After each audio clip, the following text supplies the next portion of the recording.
DennDenn versus Horsefeed. That one now. I don't know about DennDenn. I've never heard of him before, but I've heard of Horsefeed. I've actually done stuff with Horsefeed before on ESOC. Basically, I was having hardware problems trying to get the production going for the ESOC stream.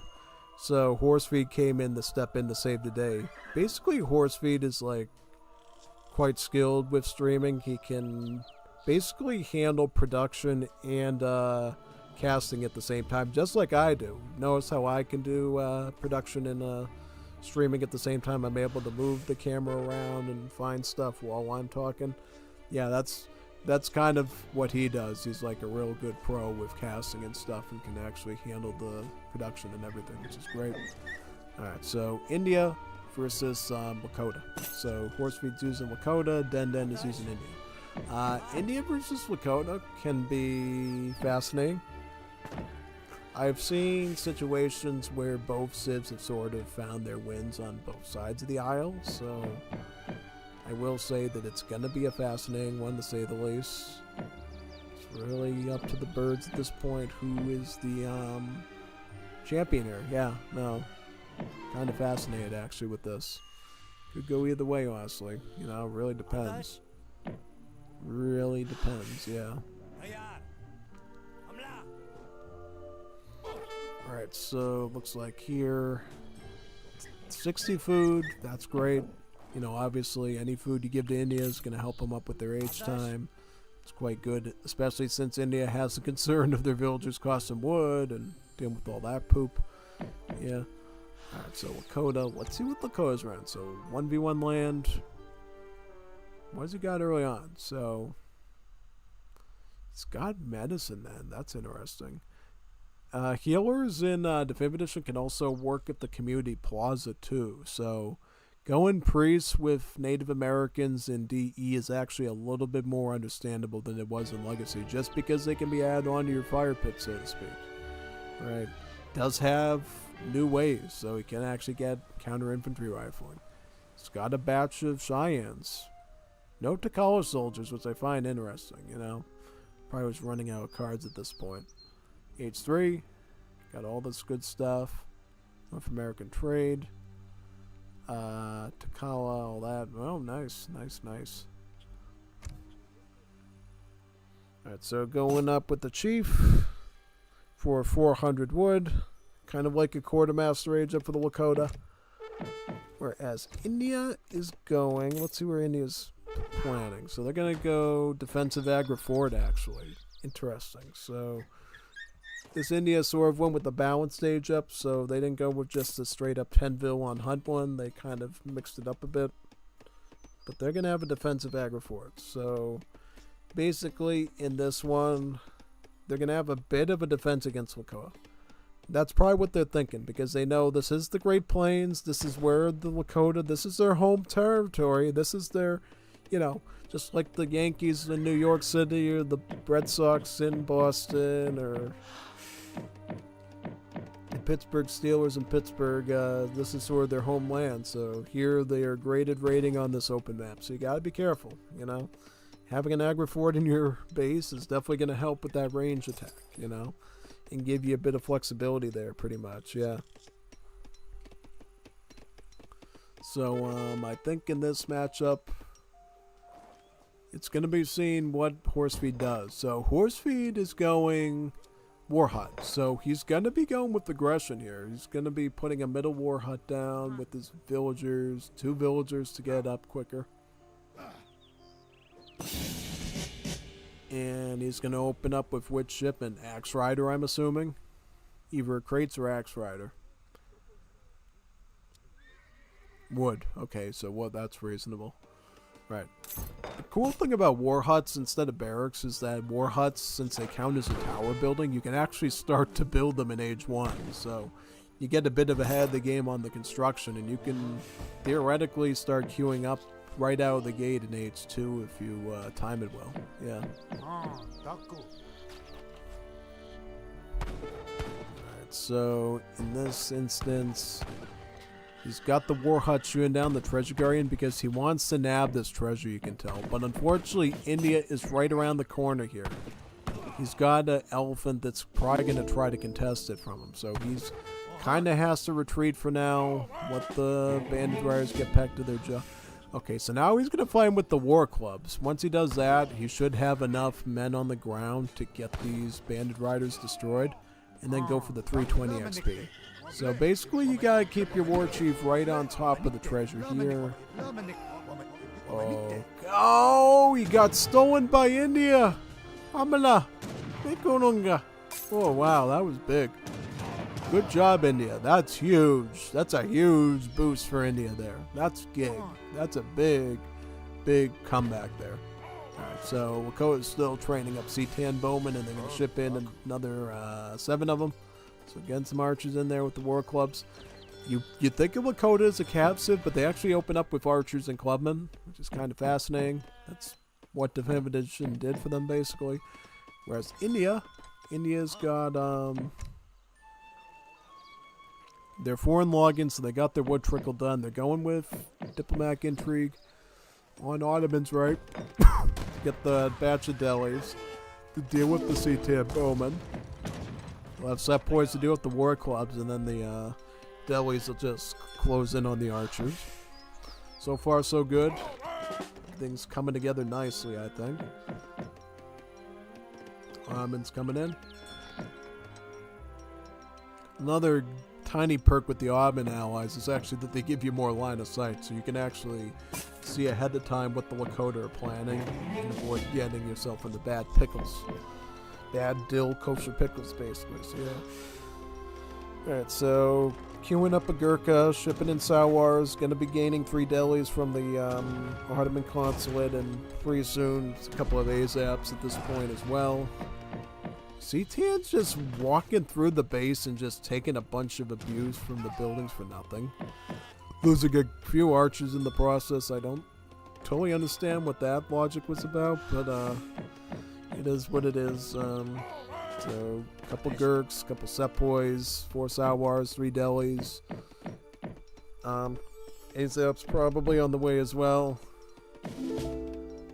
Okay, so let's see. So how many war clubs has he got? He has like no war clubs, so these Sawars are going to have a pretty clean break here on the archers.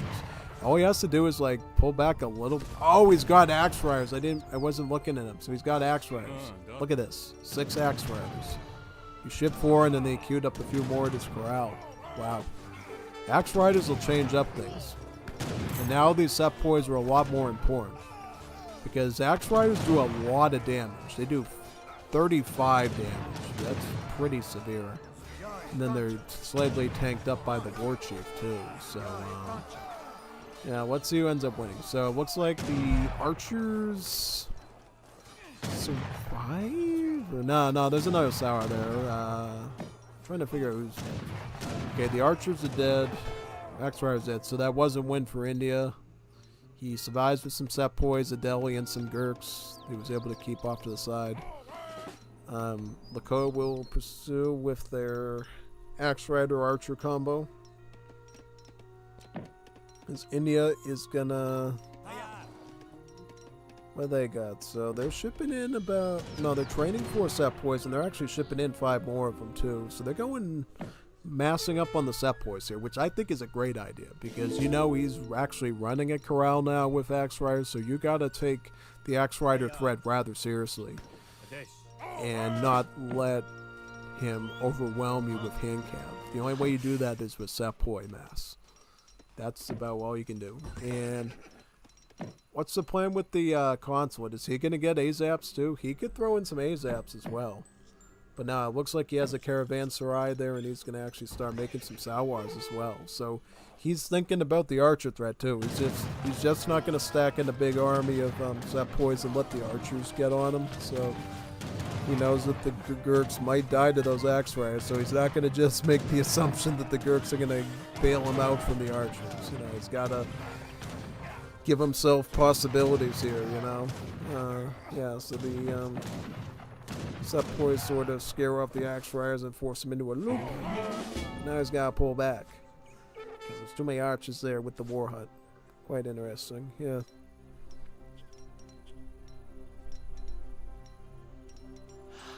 Okay, so SoldieRs are going to come off to the side here with the deli that's remaining and just press on the archers. Let's see how fast the infantry can reinforce and force away the axe riders. So, hand cav is forced into a melee. One little sentry in there cutting apart that axe rider.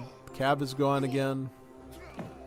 Sepoy's Gurks moving right onto the archers, using their number of damage, just storming on these guys. Because these archers, you know, not the toughest archers in the game. I mean, they're good, but they can be overwhelmed pretty easily without any sort of support. 5 axe riders coming in from the nearby corral. It's going to be forced to retreat, but the India responds with Zambaraks. Oh no, he got the Cheyenne right on top of him. Wow, that is so bad. That is so bad because Cheyennes have all cavalry multipliers on their lances. That is a bad timing right there. That changes everything because now the Lakota is able to hit the Gurkhas, get rid of the Zambaraks, and the only thing it leaves them with is a couple of Sepoys, which they might get rid of one Cheyenne. Yeah, they get rid of one, but the rest are cooked. So that was a huge spin around there. Yeah. So it's going to make it a bit more interesting now because now probably India's going to need 2 batches of Zambaraks at this point just to clean up the Cheyennes. Once the Cheyennes are cleaned up, then I feel like you're in better shape. At least what it seems like. So, yeah. That's what I think we're looking at here, honestly. From the looks of it. So, yeah, pretty much.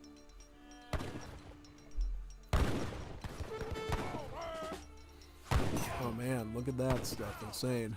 Insane in the membrane, yeah. Big time.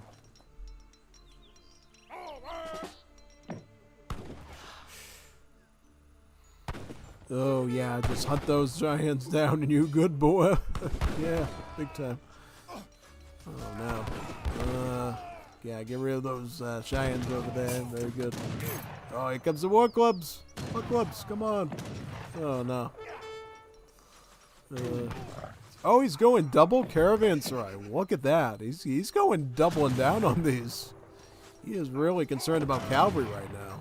I mean, I can't blame him because he's dealing with a heavy cavalry civ, so you can't blame him for going double Zam against that. Yeah, no. Then gonna queue in some SoldieRs too. He's gonna get some SoldieRs in as well. Is he still in almonds? Yeah, he's still in almonds. I think he actually got the extra villagers with the almonds. That's what he used that influence, that export for. But now he can probably afford to get the AZAPs too as like another little bit of infantry to stack it. Especially since the Lakota is adding in bow rider. He is adding in a light cav. He is adding in bow rider. So if you did want to get the AZAPs now, I would think that would probably be an okay idea against his bow riders, you know? Yeah, big time.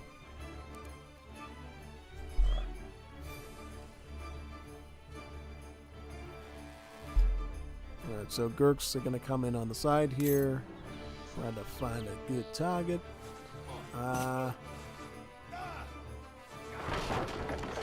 Woo! What is he doing there? Like, I wouldn't press him with the Gurks like that. You don't know what you're running into. Oh man, he's losing explorers. Okay, so the Zams get rid of one Cheyenne. So the Cheyennes are kind of gone now, right? That's kind of the big threat. Okay, so get rid of the War Chief. It cuts down the rest of the HP on the rest of the troops. Not a lot of bow riders there, just gotta fight through those last ones, and now the SoldieRs can go right after the archers. Great. Look at all the wonderful anti-skirmisher multipliers going into play there. Yeah, quite good.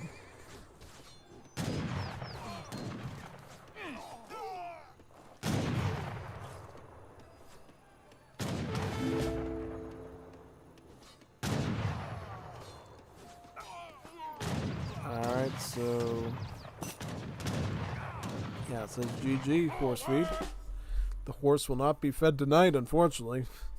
Definitely not. Not feeding that horse.